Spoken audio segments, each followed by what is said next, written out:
Good morning. I would like to introduce you to Smart number 8. I'm Stephen from Auto Night. Welcome to another Smart video. Something I didn't think I'd be saying so soon after getting rid of the last one. I sold the last Smart because I had essentially reached the end of the line in terms of content. But it seems that I can't live without one of these cars in my life. I just enjoy them so much. And as I said at the start, this is my 8th one. And a lot of you have reached out to me, messaged me and said that you missed the Smart content. I bought the Z3 earlier in the year, done a lot to it, but never really got the viewing figures that my Smart content did. So I thought it makes sense to get another one, scratch that itch again, and here we are. So for the first time in daylight, here is my Smart Fortwo Pure. And you heard that right. We're talking base model chic here. So it's got the hard door trims without any carpet. It's got windy windows. Soft tip semi-automatic as opposed to the switchable soft touch. And of course the basic interior. That infamous grey fabric that stains so easily. Yet these seem to have survived unscathed. They are clean. Now the steering wheels on these are this sort of stippled plastic, much more basic than the leather bound ones on the better models. And it has steel wheels as well, which I don't actually mind, although I'm not sure about the black really. But as luck would have it, in the attic, in the rafters of my garage, I've got a full set of steel wheels for a Smart 451. This car had a couple of options from new. These little pods and the retractable load blind. Very useful extras. The mileage is good, just 60,000. Everything stacks up. I've done a vehicle history check. Everything's in order. You see the service light is flashing there, so it's well overdue for a service. And it's got the solid roof, which I think is good in a way, because the polycarbonate roofs always deteriorate and become opaque, and they seem to be an ongoing battle. But this stipply roof is not without its issues, and you may or may not be able to see that there is this kind of white area here, because it's a stippled finish with like a lacquered surface. The lacquer peels, top layer peels off. Most of the top layer has actually gone, and I've had these in the past where the outer layer is only missing in patches, and then it's a devil to get off. But I think it's pretty much completely gone, top layer, which means it will be easier to paint this just with some satin black. This is a 71 brake horsepower non-MHD, and this is good. And you can see here that rather than the button for the MHD start stop, you've just got a coin holder.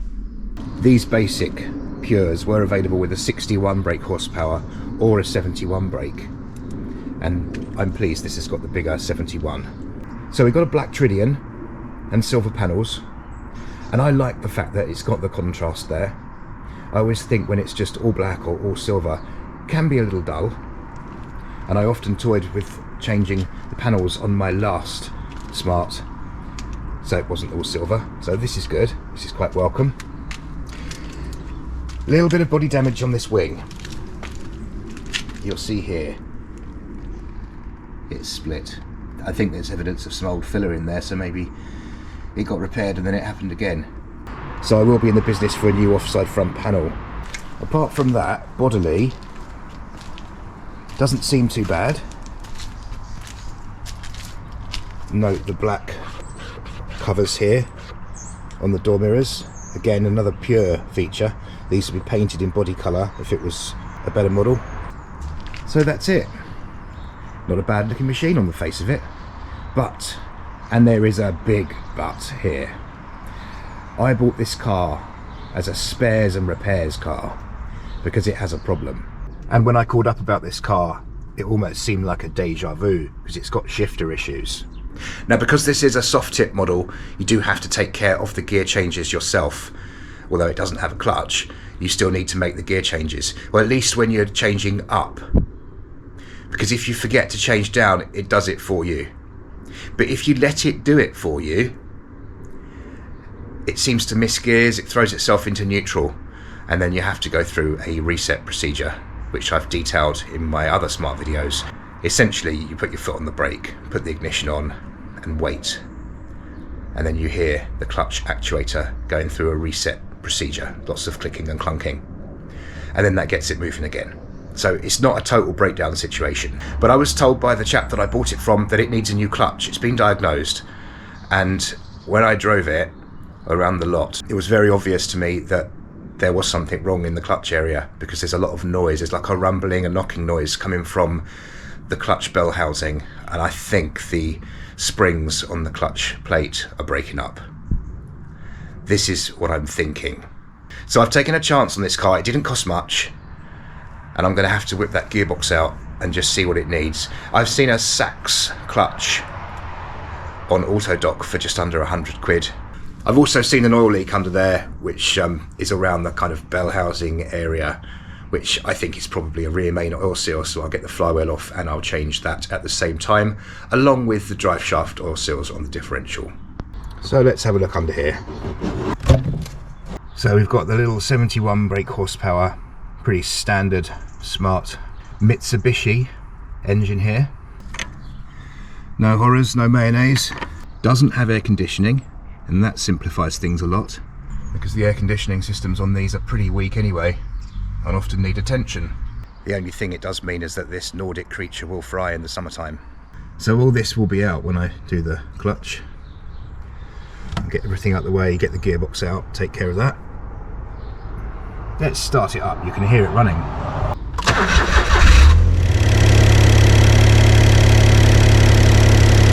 All fairly standard stuff.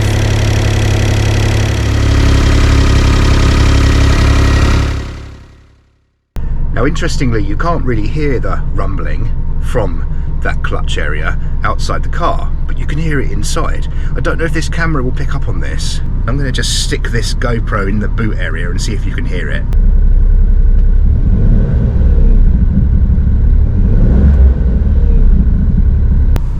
I won't really know if that's audible until I edit this video, but trust me, it's there. Other things, it's very wet under here. This sponge has soaked up an awful lot of water.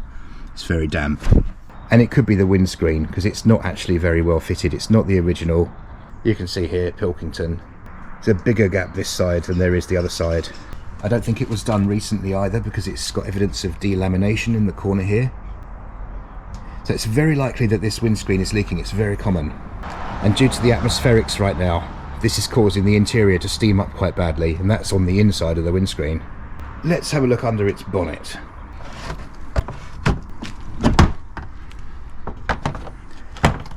Not much to see really under here with the current light situation.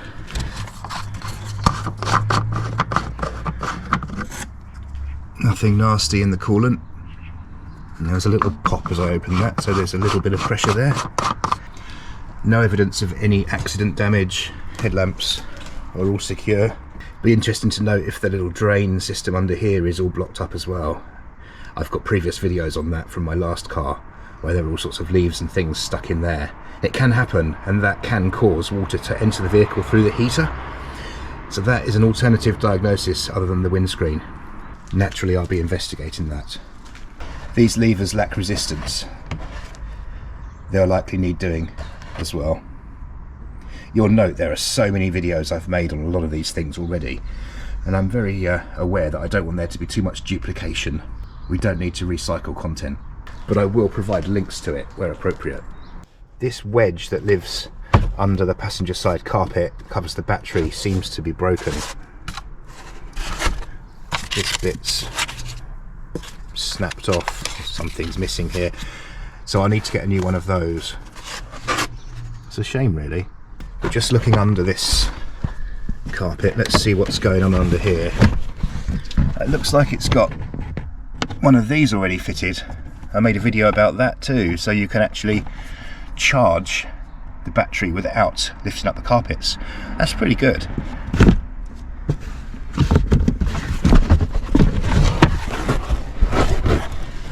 Oh, this is nasty in here. Look at all that filth. That needs cleaning. I'll be getting the Hoover straight in there. Got a Bosch battery. A lot of modifications to wiring here. This might be because it has parking sensors.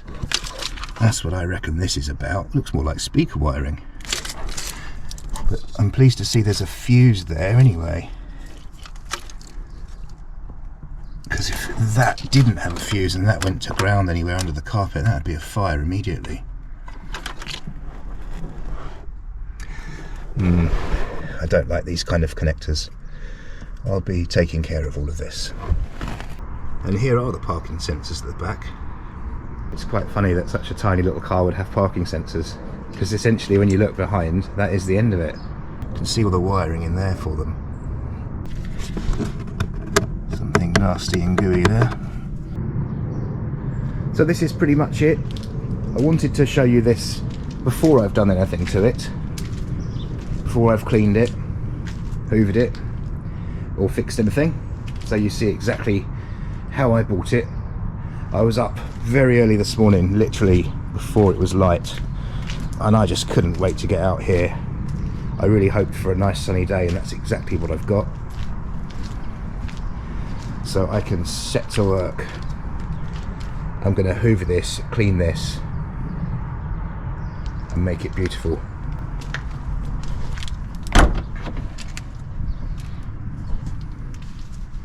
In terms of content, I'm not going to be starting on that clutch just yet because I've still got a couple of bits to do on the Z3, and I'm also off on a California trip in December, so I'm probably going to start this next year now, although I will start sourcing parts likely through Autodoc, and they always take a while to come through anyway because they come from Germany. But a good friend of mine has said that I can keep this in his garage, which is good for the time being anyway. So while I'm away, it can be in his garage. It's a good garage, it's dry. It's not going to deteriorate in terms of water getting in anymore. And then when I'm back, like maybe just after Christmas or early January, I can then get this gearbox out, get the clutch sorted. That's the main thing. And then focus on the cosmetic stuff. I think this will be a nice little project. As I said, it was a cheap car, spares or repair, bit of a gamble, but one I was prepared to take, and I think it will be some great content, and I know that a lot of you will be very happy to see another Smart on the fleet. Massive thank you for those of you who've bought me a coffee. I'm bowled over by how generous some people are. All kind gifts through Buy Me a Coffee do go back into the channel and help me to do things like this. Yet another Smart, and I'm very grateful, so thank you. If you have unsubscribed because you thought it was the end of the Smart content, you can resubscribe because we've now got another one on the fleet. Thanks again for watching. I'll see you again in another video very soon.